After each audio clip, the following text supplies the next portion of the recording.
We'll go down TikTok, Instagram, social media, Facebook, audio, above. Coming at you with some new content today. I'm not even gonna waste no more time. Let's get off into it. Check it out. Another EcoLeap Conqueror 3500 watt dirt bike. Don't this look really familiar? Deja vu again, right? I don't have but one e-bike. I got two e-bikes. I got a brand new one in a box that's gonna get sold along with this one as well. This one's gonna get fixed. Now the issue is, this is the brains of the operation right here. Now this burnt up, and I'm gonna explain why here in a minute. Not to say it's an issue, but it is a pain to get into this area right here. Disconnect the housing, both sides. And next is the battery. You have two long bolts that, the battery sits like this. Now the controller, once you take the housing off, take out the battery, then you can take this out. On the settings of the bike for the throttle, I think it's called like the parameter or something like that. I tweaked the settings and the bike ain't really have no mileage on it. The bike has 142 miles on it. From the last video I made, I put 30 miles on it and it broke. Due to the fact is, I maxed out the controller and I just kept pinning the throttle. It's not a bad buy. I still recommend this bike. If you tweak the settings of this bike, you're going to pop this controller.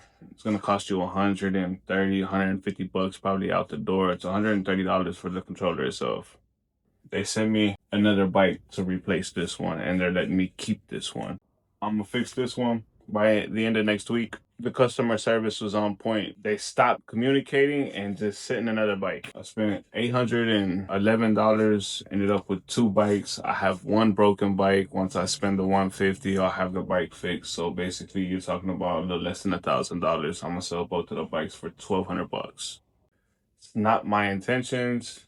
For the bonus content, this is what makes this an entry-level bike. This sits like this versus the more expensive ones where the controllers sit on the outside like this. It's open face. They're not encased. For whatever odd reason, I'm not sure why EcoLeap cut the corners when they did that. You just can't swap out and upgrade stuff. If you're gonna upgrade stuff on this bike, you're gonna have to splice into the wires and stuff. So that's the only thing that's the downfall to this. So it's pretty much stuck at the rated speed and the modes that it has. Now, if you want to get real technical with it, you can. I wouldn't advise to mess with the settings. I would leave the settings at 70 versus maxing it out to 100.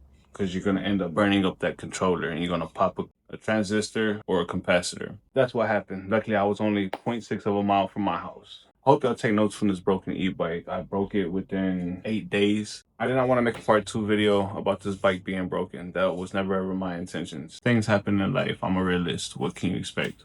Y'all stay blessed. Y'all have a good one.